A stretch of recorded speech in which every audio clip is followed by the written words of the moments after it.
पर स्टेक बनाने के लिए हमने ले लिया है 600 ग्राम का सीना।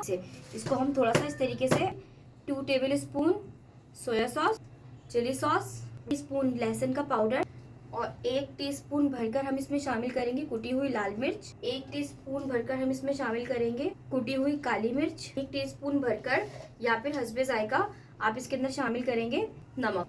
इस पर रब करेंगे ताकि हमारे मसाले हर तरफ एक जैसे से लग जाएं। ऑयल शामिल कर दिया है। अब इसके अंदर हम अपने स्टेक को